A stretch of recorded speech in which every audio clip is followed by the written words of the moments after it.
right. Welcome, everyone. I know what you're thinking. You're thinking, there goes the boomer again, always with the sort of technology.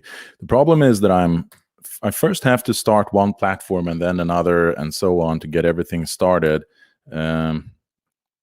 There we go. Welcome to Guide to Culture and the concluding episode for the first week of the Decameron Film Festival. We've had a fantastic week.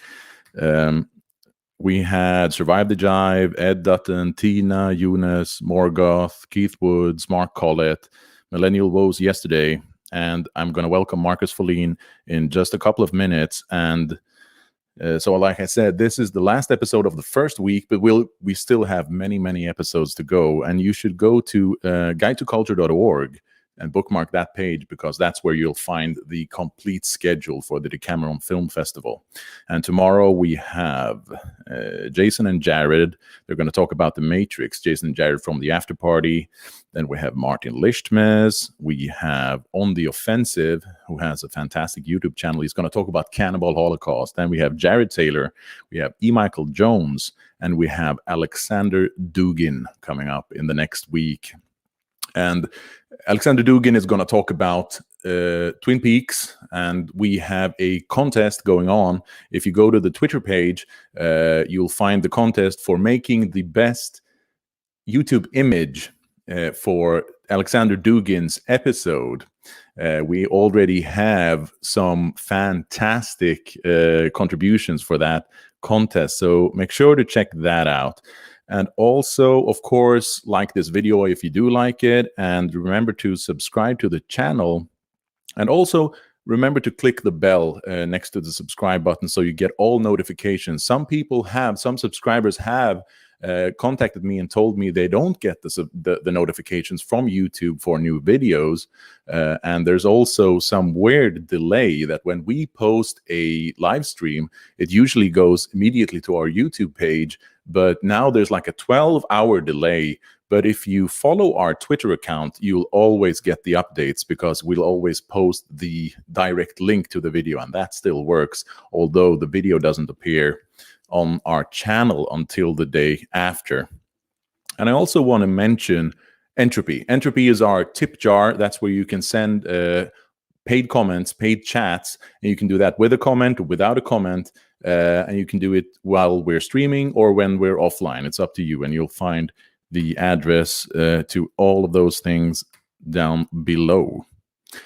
But now it's time to welcome tonight's guest for the first time to the Guide to Culture channel and a chat with us. He has a huge YouTube channel himself.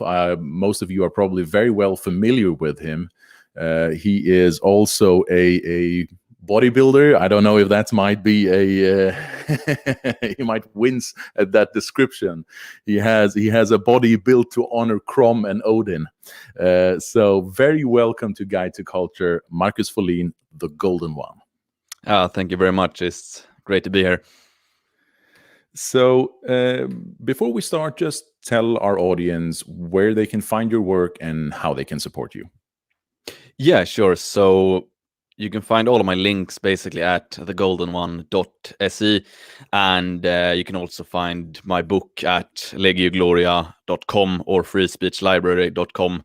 And I usually recommend a book if someone doesn't really know anything and want to get the whole package, the whole philosophy and everything. So, but yeah, otherwise on YouTube, The Golden One, have quite a few videos. Been at it for about 6 years now. Of course, I've had a good few videos deleted. I've removed some myself, but yeah, a good few of them are still up there. So that would be our first start at least. And I do talk about a bit of everything, a bit of natural bodybuilding, as you said, a bit of politics, a bit of philosophy, current events. So it's a mixed bag. But just go to the channel, The Golden One, and scroll through the feed and see if you find some title that might interest you. And you're basically also doing sort of, shall we say, lifestyle advice or sort of self-help comments. Maybe that's like you wouldn't like that description, but it's like I don't know. Would you agree with that? It's sort of No, it's a bit about it's a how good to live a description, good I'd life. say. Yeah, it's quite close to. I started a channel as more a fitness, strength training, bodybuilding channel, and it's so close with self-improvement overall, because when you go into the gym, there's only so much you can do, but in the gym itself, and there's only so much you can talk about, but you can always apply the same sort of mentality to the rest of your life. And also some of the philosophical parts of it can be translated into right-wing ideals. So it is there is a common theme in all of these things anyway. So self-improvement. It's one of the things I like the most, getting people into the channel and having them bring something positive with them so they can actually get better. Yeah. And you chose not one film, but a series of films. You chose to talk about Batman, and not Adam West's Batman from the 60s, but Christopher Nolan's Batman trilogy, the Dark Knight trilogy. And they have become sort of iconic in, shall we call it, our sphere, many sort of reference points and sort of iconic characters from them. Why did you pick Batman? Yeah, so basically it's...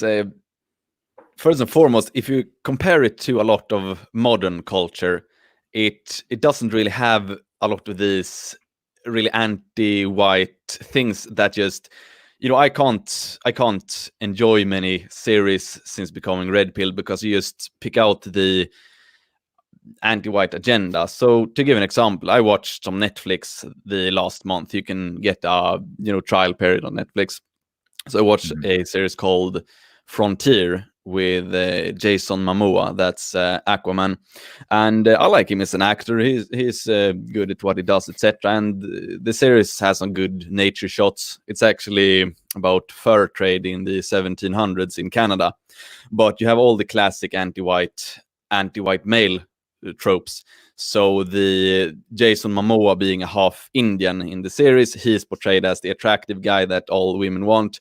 All white guys, except for one Irish guy, they are immoral, cowardly, evil in some sort of way. And even if the series, well filmed and everything like that, you can't look away from it once you have seen it. So you have these privilege points. And I thought about Batman. I actually rewatched the third Batman yesterday in sort of like preparation for this, and to remind myself of some of the themes. And Batman, in sharp contrast to a, what should we call it, progressive hero, he is the opposite. So he's comes from a wealthy family, so he's rich, and in the current good points, or whatever we should call it, if you're poor, you're good. If you're rich, you're evil. So he's rich. He's white male. He's straight, and he has a almost regular family upbringing. He has a mother and a father. The father is also a good man, in traditional gender roles. So he doesn't have any of these sort of points that would be a requirement in other culture today to have.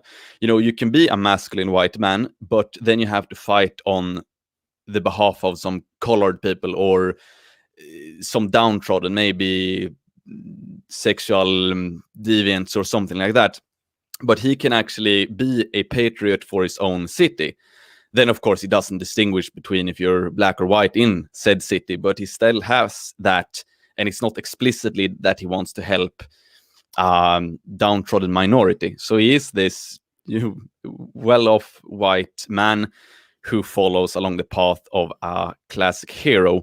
So that is the first part. If you want to have a good immersive film experience without a lot of these anti-white points or progressive points just coming at you, then it's a good film series to watch.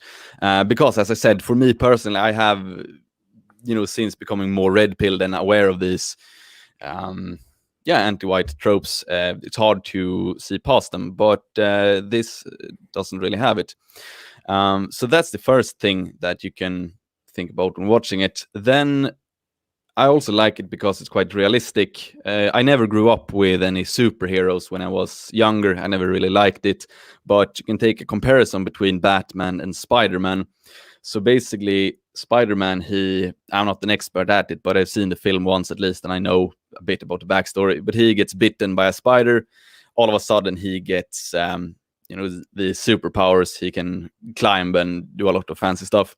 Batman, however, it's more realistic in the sense that he goes on a classic hero's journey after his parents are dying. He's angry. He wants to get back at the criminal underworld. He seeks his path into it. He trains a lot. That's what I like about the first film also, that you get that sort of self-improvement and training journey he goes on. Classic hero's journey. And he has that going for him. He is well trained. He's good at fighting, basically, good at taking care of himself. And he also has something that is supremely important in a realistic setting. He has a lot of money, so he can do a lot of things. So basically, if you look at a role model for younger guys, you either have Batman, who's realistic in the sense that, if you have gone through a lot of training and you have a lot of money, you can do stuff. There isn't really a chance that you will magically be bitten by a spider and acquire magic powers. And it's also another example of this is Harry Potter. Now, I liked Harry Potter, the books, when I was a child. I absolutely loved them, so I'm not going to counter-signal them too much. But it's sort of the same thing, that you have a downtrodden guy who's very weak in life. Then magically he stumbles upon something that makes him powerful. So in Spider-Man's case, it was a spider. In Harry Potter's case, it was Hagrid coming to get him and turning him into a powerful sorcerer. And there is that sense of, since Batman he doesn't have any of these good boy points. He's not downtrodden, he's not from a minority. But you have Harry Potter, he's moral because he is downtrodden. He's being bullied by his is a stepbrother, something. The boy he lives with, at least. And they fight on behalf of the Mudbloods, is what J.K. Rowling's call it. So basically half wizards. And of course, the metaphor in Harry Potter is that the purest wizards are basically nationalist or whatever. So we have that two parts, that something magically just happens. You can be weak and downtrodden, but divine providence will save you. Contrast that with Lord of the Rings, for example. Frodo and Sam, they're heroes not because they get some magic help necessarily, but they are small and weak, but they fight their hearts out anyway. So I think those sort of stories are more appealing, especially for younger men, especially, that you can see, like, don't hope for some miracle to happen. You have to get to work yourself. You have to make the best of the situation. Because I see this is also something in regard to self-improvement. One of the first things I have to mention when I talk about it is, some people, they go around, they wait for something good to happen, but it's just a fantasy. No one will win the lottery. Maybe 1 in a million will win a lottery, but ultimately it's not something to count upon, and it's not something to count upon that you will, to take the Spider-Man example, gain some magic powers. So that was my intro rambling, at least. Yeah, and especially in definitely in our circles and definitely on the right, Batman has very much been a focus of more sort of reflection and also memes and stereotypes and all those things. But it's been singled out for more serious thought, whereas other superheroes are more sort of entertainment. Maybe Watchmen is an exception to that, but generally speaking, and also there are so many things about Batman that set him apart from others, and that is one of them is what you mentioned about superpowers. He is a he comes from a rich family. I mean, that's that certainly helped. But he's immortal, and he doesn't have any superpowers, and he sort of builds himself up. And a character like Superman is built, and I mean, I'm not making this up. I mean, books have been written about this. That he is written. Superman is created from a standpoint of alienated Jews. There's even a book called Up, Up and Oy Vey, which I've made fun of many times, about the Superman character, where basically it's sort of a character who's alienated. He's an outsider, and he's like just superior just because just because of his his noble birth. He's like from a sort of a chosen people from a different planet, and it's like he has very there are many parallels like that. Plus that he has these sort of, he's the guy with the glasses, sort of like every trope in every sort of college film where the sort of Jewish geek gets the girls, and he is this guy, and but like underneath it all, he just takes off his glasses and he has superpowers, and it's sort of it's sort of filled with sort of resentment against the world around him, whereas Batman has believable character flaws, and he is like he's very human in that way.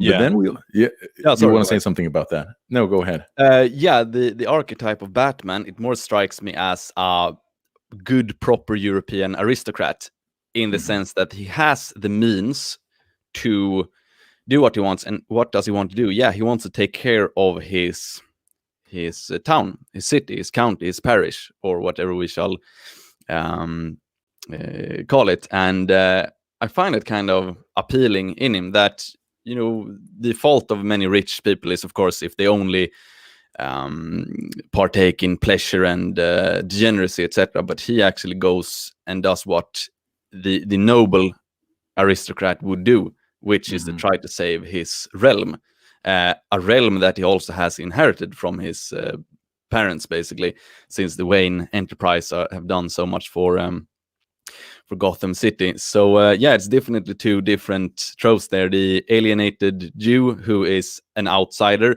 coming in to save, and has almost that's also something, if we have the good boy points. So Batman has all of this rich, privileged white man, and then you have the outsider, and the outsider has a magic capacity to be moral superior.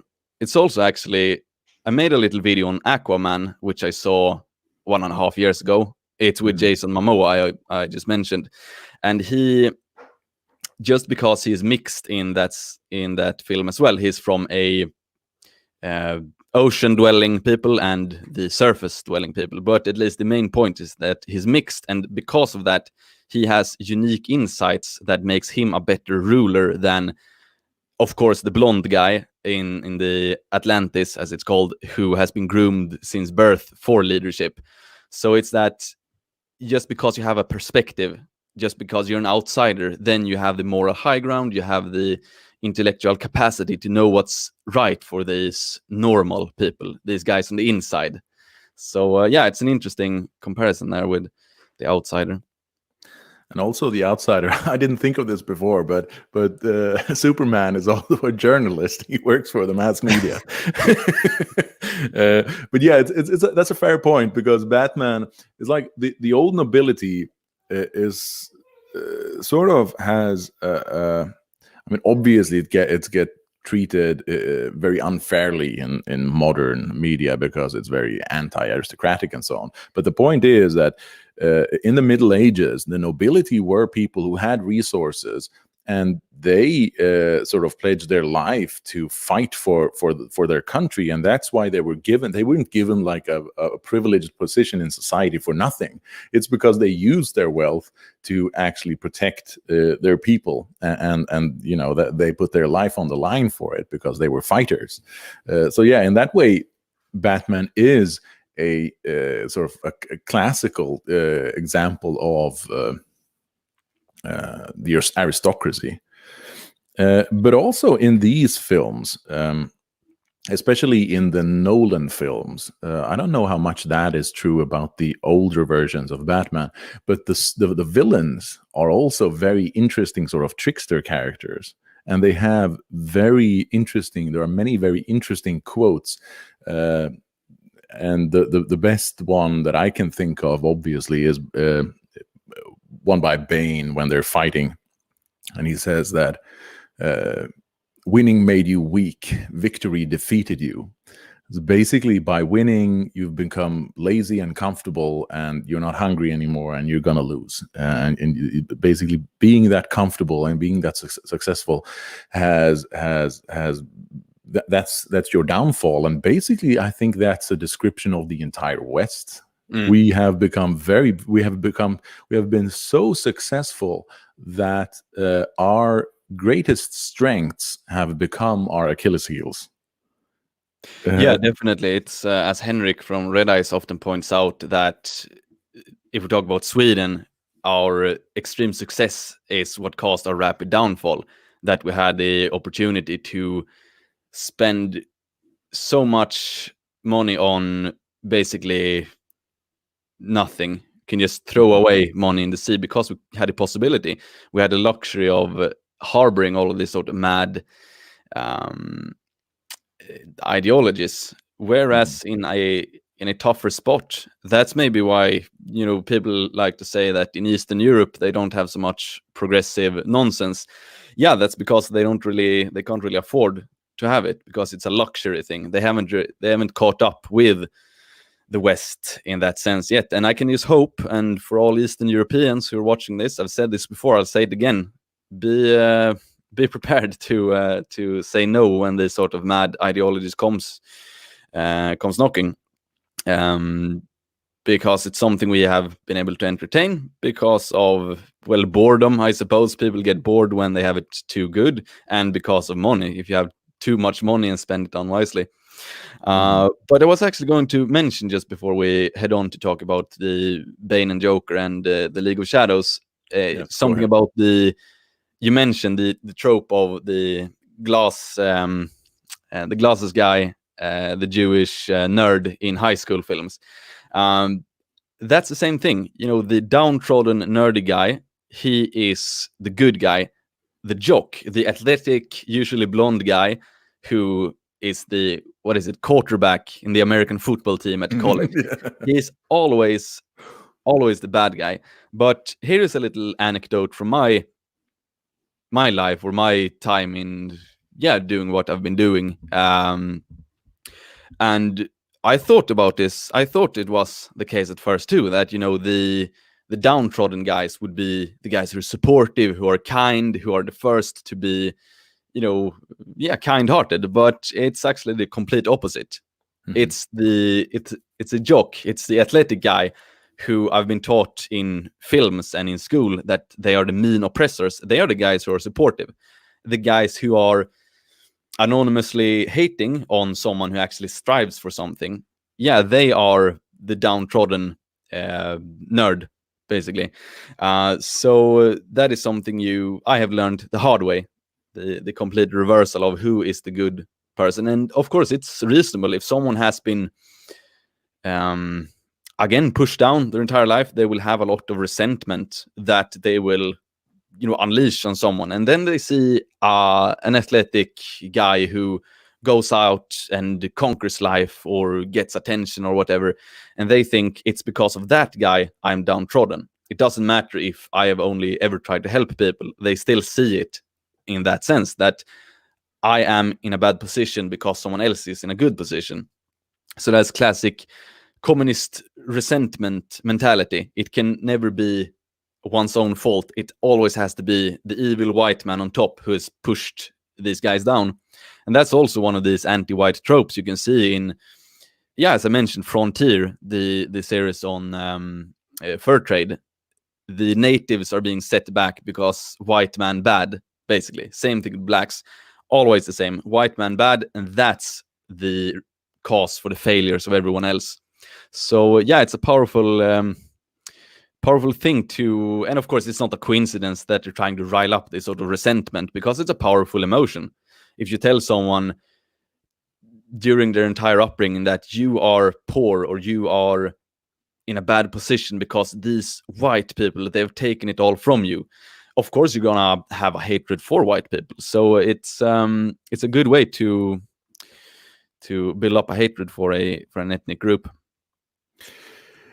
It is, and it's also, I mean, it's easy to fall into that trap. But I would say, and I've often said this, that sort of even if it's true that someone else put you in that position, even if it is someone else's fault, it might still be better to sort of think about it as just think about it through your own agency. That you sort of just. I mean, this is obviously true in many of the problems that we face, like in politics and so on. Other ethnic groups that have sort of have power over us in some areas of society, and many people just focus on that. But I don't see that leading anywhere, really. I think that's a blind alley, because it's not attractive. It's not attractive. That's not an attractive message. It's sort of a victim mentality. What do you think about that from a sort of a metapolitical perspective?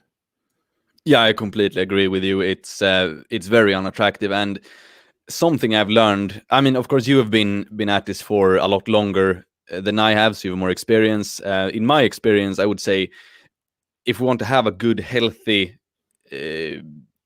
powerful, vital, successful movement, we have to attract the right people. And how can you attract the right people? By creating good things, or by having that sort of victim mentality, which draws to us resentful guys.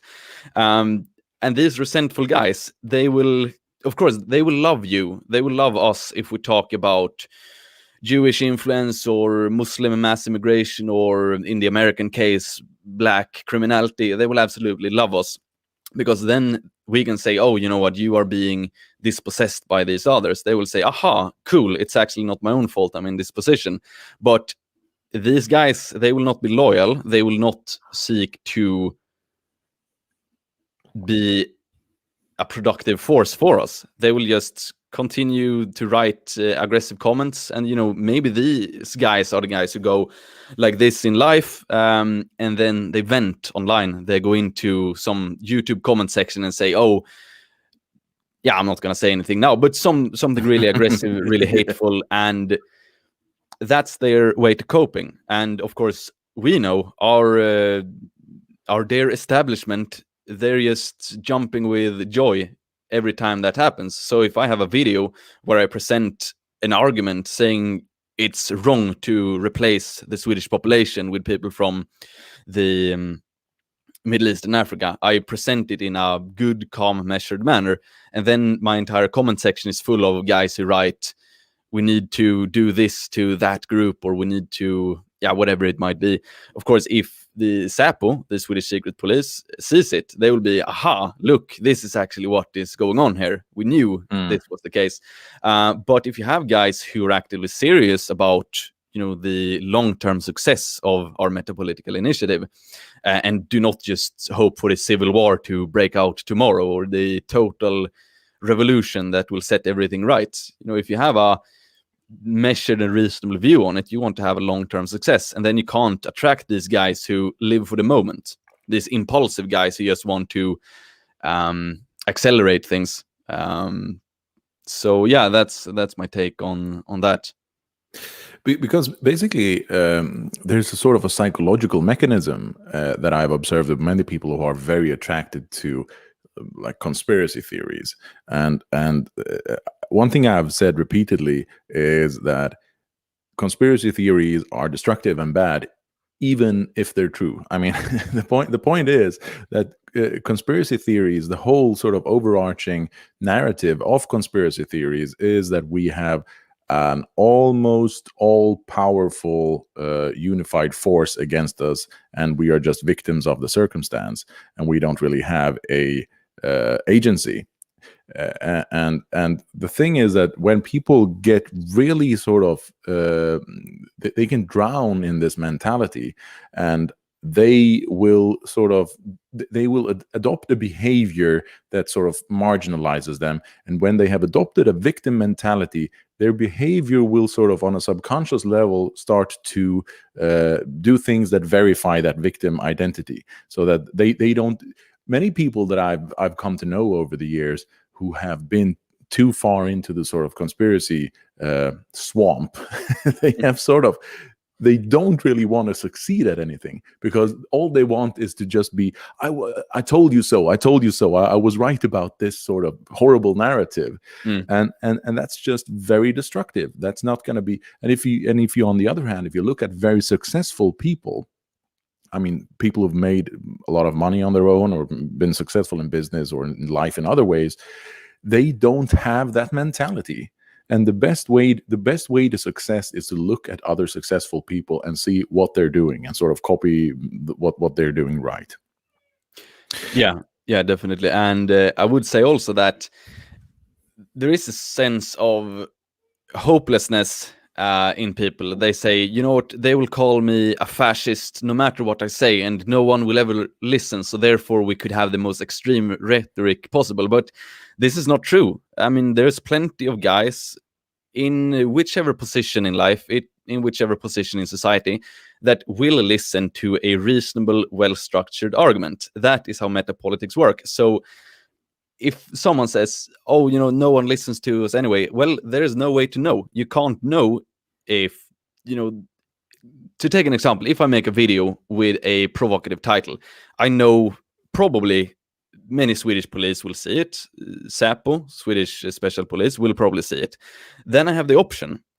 I can literally have almost like a one-on-one conversation with them. It's just that they watch my video. And then I can say this outrageous, really aggressive thing that will only satisfy these edgy types on the internet, because then I get my 5 minutes of fame from them. Or I can say to myself, okay, now is a unique opportunity to present a good argument. And then the next day they might just have the opportunity to talk to their colleagues, say like, yeah, I heard this guy, he said it's morally wrong to try to replace a people. Do you agree? Yeah, they probably agree. But if some really aggressive guy who's just looking for attention starts going off about a racial holy war or something, they will be like, you know, these guys, they are a threat to the security of the nation. We need to lock these guys up. So you see, we have the opportunity to present a good, reasonable stance. And I'd also say that these sort of violence fantasies, it is a way to cope for primarily younger guys, I'd say. It's escapism. Yeah, defeatism. They say, you know what, everything, there's no hope in anything we do. We just wish for a thing so we can get it over with. We don't have the capacity for this marathon. And yeah, of course, I understand it. It's hard to create quality. It's hard to create value. It's hard to engage in a marathon. Again, you know this better than I do because you've been at it for longer. It takes a toll, but that's how we get things done, not by fantasizing about some civil war that won't happen, at least not for many decades to come. And we'll get back to Batman soon, but this is a very interesting sidetrack anyway, and it's very productive. And there's a thing that I always mention as well, and that is sort of like sports psychology. Like very successful athletes, they do sort of affirmations, they visualize success and all kinds of things. And the thing is that sometimes even sort of hubristic, unrealistic self-confidence can be better than sort of realistic defeatism or whatever, because you don't know what you can do until you've sort of really pushed through. And the point is that if all you visualize as your goal is that you are oppressed, well, your behavior will start to adapt to that vision. Right? So you won't do what's necessary to actually be successful, and you won't have a successful mentality and behavior. And these things are very subtle, but I think that they are very true, that if you want to be successful at something, you have to sort of visualize being successful. I mean, you're obviously an athlete. Well, do you believe in that parallel? Yeah, you're completely correct. I mean, I've had plenty of these examples over all of these years in regards to many things. When I started uh, my YouTube channel, uh, I took the title of the golden one. For most guys, for most Swedish guys, and for most, well, of the audience as well, they probably said to themselves, what's going on with this guy? What is he doing even? But for me, I believed at least in a more heroic vision to live up to certain ideals. And same thing with all of my athletic endeavors. Someone could have said very well to, well, my physique that I've created. I'm not in that good shape as I used to be, but good enough shape at least. Then also such a thing as reaching 100,000 subscribers on YouTube with my English used to be quite bad, but I still kept at it. And I got many comments saying, you know what, you should definitely not do this in English because you sound horrible, which I did. I still have that Swedish accent, but I kept at it anyway because I didn't really listen to them. So I mean, yeah, it's absolutely true. What you set your mind to, I don't want to sound like anything is possible, but many things are possible as long as you listen to the right people and listen to what is realistic, but also something that goes a little bit beyond realistic. My favorite example that I also use in my book is Alexander the Great. No one assumed he could ever do what he did, but he believed himself to be the Achilles reborn, basically. And his destiny was to conquer the Persians. Nothing else mattered.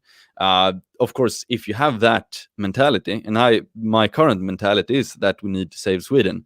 Nothing else matters. It's not impossible.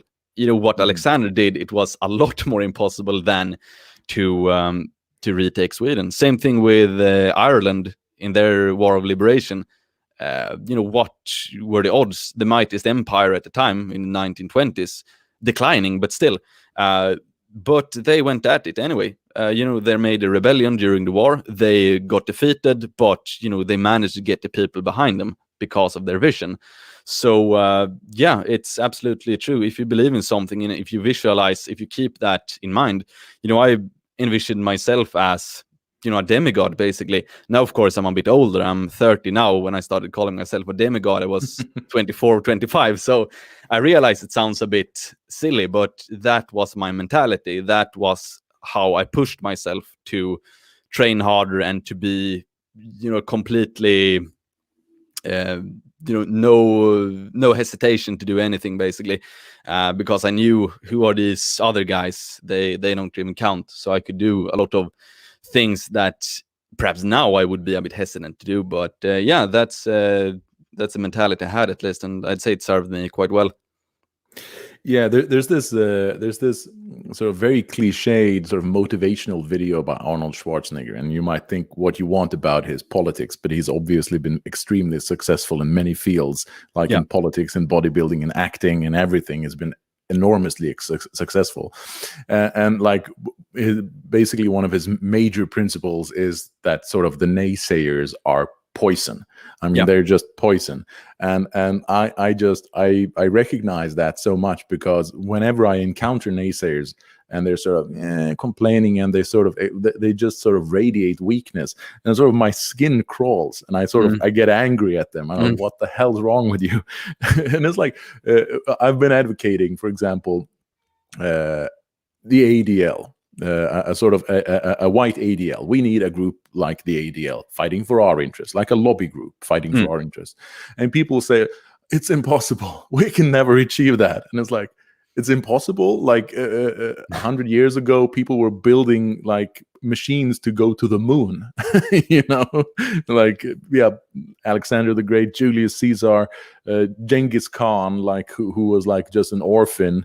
His father was killed, and he just because like of sheer will to power, he sort of conquered the known world.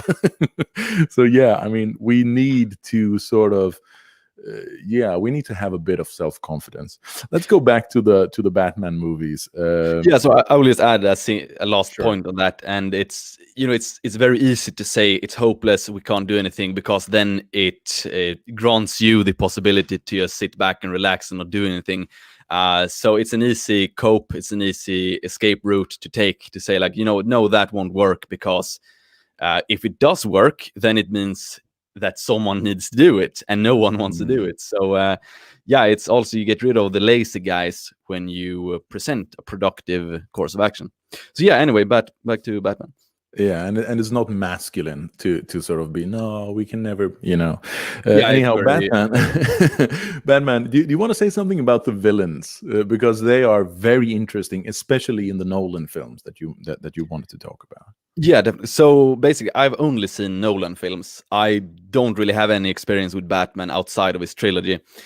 So the villains, some guys in our circles will probably say that they're the good guys, because they're the League of Shadows, who are they see Gotham City as so decadent and degenerate, so there is no salvation. It has to fall to sort of reset civilization.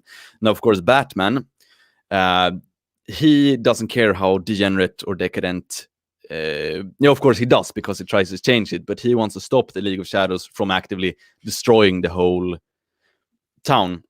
Now, of course, this is a quite interesting conversation, because some people on maybe our side, they will say, the West is so degenerate and decadent, so it has to fall before we can build something new. But in my view, that's a bit, again, same thing with a revolution or a civil war or something. It's hoping for something that isn't really realistic. And if we wait for that sort of collapse, I don't think there will be a collapse. It will be a slow decline. That's it. And if you sort of wait for that, for a League of Shadows to tear down the West, or in Batman's case, Gotham City, it's not really realistic. So they are the bad guys, even if they are traditionalist in that sense, that they want to destroy the decadence of it. But I'm on Batman's side here. I completely understand his motivation to protect his people and try to fix it.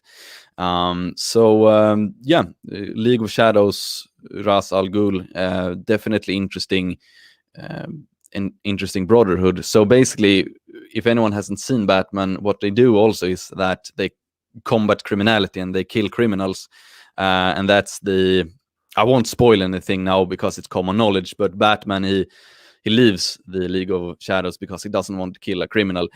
I think it's a bit silly, but it's probably Nolan doesn't want to make Batman kill, because in the original comics he doesn't kill, or something like that.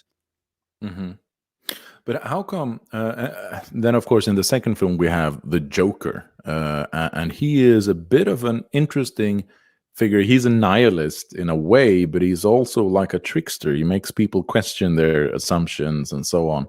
I don't know if is there anything you want to say about the Joker, or do you want to talk about Bane instead?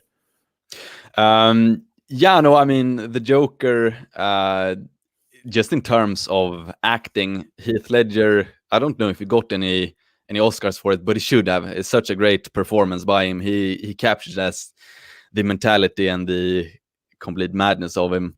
And it's one of these epic quotes we have from Batman that I think about sometimes when I can't understand the behavior of someone. And Alfred says, "Well, Master Wayne, some men just want to watch the world burn." And for someone who is reasonable, and there might be a weakness for a lot of men to see everyone else as they see themselves. They think to themselves, oh, I want money and I want power and I want this and that. So therefore, everyone else also has to have the same sort of motivations. But in the words of Alfred, then, not all guys are after money. As the Joker says, he says, it's not about the money, it's about sending a message. And the message is, he says it as he burns up a very large amount of money. The message is then that you can't buy everything, not everything is for sale, because he is also tired of these crooks of Gotham who only cares about money. He's angry at them because they don't care about higher ideals anymore. So that's a quite interesting thing. And I do remind myself of that quote every once in a while when I try to think, why is this guy doing this? Yeah, some guys just are crazy. They just want to watch the world burn. So yeah, interesting character, definitely.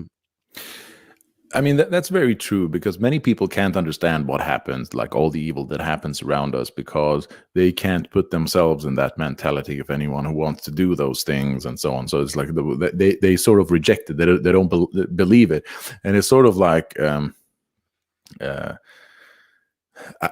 political figure of the previous century who is unmentionable on this channel, probably, so I won't mention his name, who wrote about what he called the big lie, that you know, that people are more they are more likely to believe a small lie, because that's what they can sort of identify with themselves, because they lie about small insignificant things. Doesn't matter. Like people who lie about huge, enormous things that's extremely immoral. People are likely to believe those stories because they would never lie about something like that. And it's sort of like the same thing with people don't believe all the wicked, bad, evil things that happen in the world, because they would never do something like that themselves. And that's a very important thing, that you can't just expect everyone else's mentality to be similar to your own, because it just isn't. You just have to accept that people are very very different. Yeah, and it's also just a short passage here, because this is, of course, a big topic. But when I was a bit younger, I didn't really believe in good and evil. I thought it was relative, it's good in his view and it's evil in his view. But now, as I am here completely enlightened at the end of my journey, and I'm joking, but it's easier for me to just accept that there is evil. There is evil, simple as that, and there is good. And evil, yeah, for us red pill guys, or what we should call ourselves, if we follow the narrative of certain happenings of recent time, Hollywood, sexual deviancy. I don't want to go in too much into it, but there is behaviors that can only be explained as these are evil individuals, and that's that.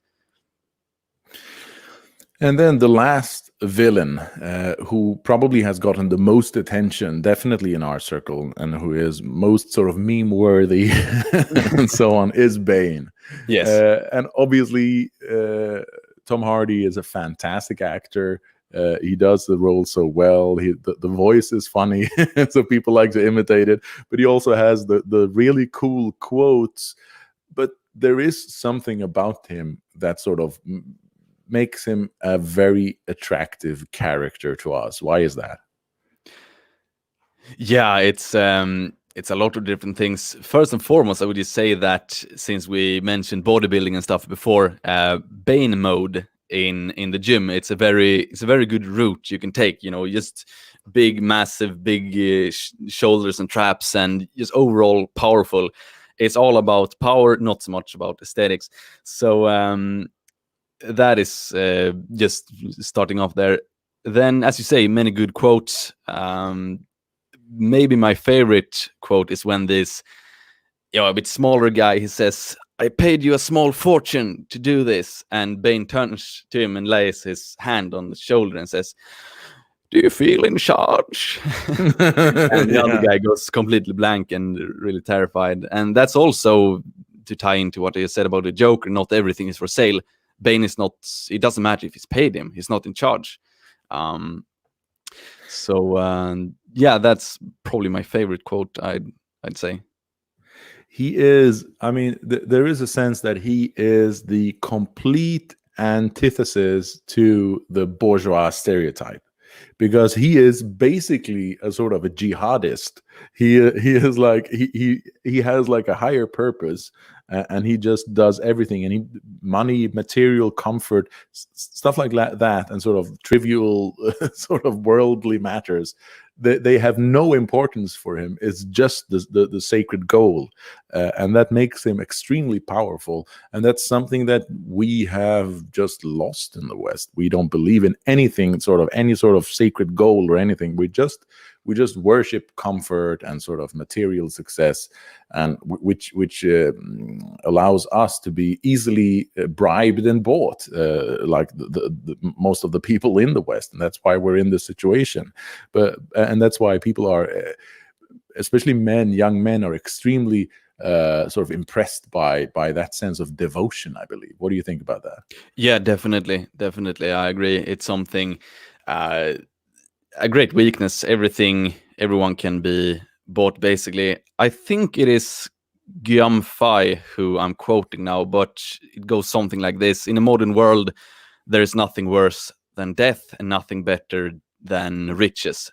Something like it, and I do believe it's Guillaume Fay. I might be wrong, but there is, it's a profound quote, which it doesn't apply to Bane, because, as you said, his highest purpose is not money. He could have gotten as much money as he wanted with his operational skills, but no, he wants to fulfill the destiny of the League of Shadows, which is to destroy Gotham City in this sense and renew the cycle of civilization.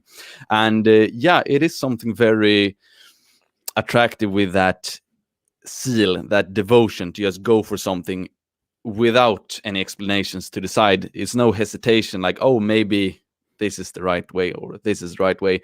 And I do believe, as you say, it's attractive to young men because they need guidance.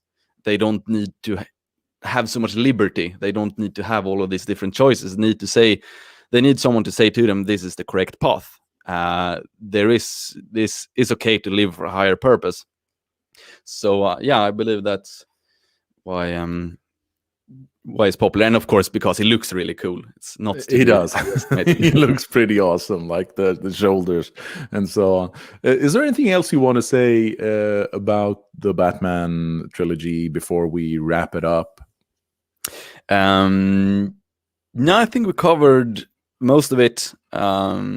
Actually, last point is just an aesthetically very pleasing film series as well. I always get motivated to train after I watch it, because you get in the mood of living for a higher purpose and training, getting fit for doing epic things, etc. So in terms of motivation, it's great films as well, and also very well made. And as I said in the beginning, since they don't contain any Hollywood unnecessary thing that takes away from the immersion, they get very good as well. So perhaps in other films you have this sort of elements that come in, and that there's been a blue-haired feminist who stood over the shoulder and said, you know what, can't you have another something there or something? So but I think that was about it. What to say about Batman.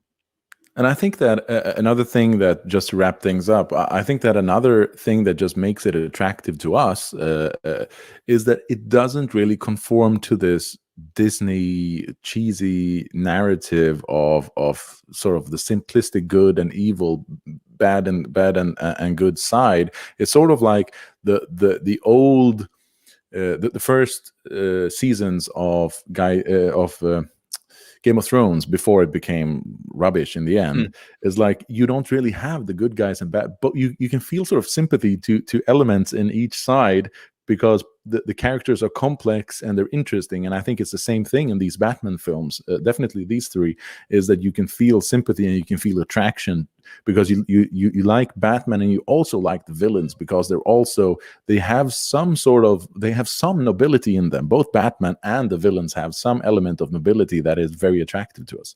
Yeah, I mean, the League of Shadows and Ra's al Ghul in the first film, they want to destroy Gotham City because it's corrupt and decadent. And I mean, yeah, it is. He's right. And he's a cool guy as well. So you sort of think, yeah, this guy has a point. And the same thing with Bane. He's out for similar things. So, of course, you can relate to what they're out for as well. So, definitely. And it, as you say, it's not Disney-like in the sense that you have this sort of oversimplified it's almost, some films are almost insulting to the viewer that they make it ultra clear who is the bad guy because he does immoral things, or he was mean to a child in an opening scene. It's sort of like they need to point out who's the bad guy. But here it's more two different perspectives. Ra's al Ghul, the League of Shadows, really cool guys with a noble mission as well. It's just that for Batman, he doesn't want to see a city destroyed because it's his responsibility. So let's move on to the super chats, or the paid chats, which we get through Entropy. So first of all is Lackland Short. He sent us $3 and he said, "You're a big guy." For you. Okay, thank you very much, Lackland Short. And then we have Phil Barker for $10, and he said, "Great show, guys. How do you think you would react if you were on one of the boats that was rigged to blow up by the Joker?" What do you say? Oh, right. Yeah, that's such a good scene. Yeah, no, I would blow up the criminal boat, no question about it. That's also something that bothers me a bit, because the law-abiding citizens, they should, of course, have blown up the boat. As one of the guys say, they have made their choice. They have, but he didn't have the guts to go through with it. But yeah, I would do it, definitely. Me too, certainly, without a doubt. We don't have the sort of liberal squeamishness. Thank you very much for that, Phil Barker. But those were all the entropy chats we have for this time. And like I said in the beginning, if you want to support us through Entropy and send questions and chats to the guest, you can do so also while we're offline. So if you want to send to the next guest, you can do that already now if you want to. And that sort of wraps it up. Thank you very much, Marcus. It's great to have you on, and I hope to talk to you again soon. Yeah. And thank you to everyone out in the comments and in the chat, and the moderators, and I will see you guys tomorrow. Bye-bye.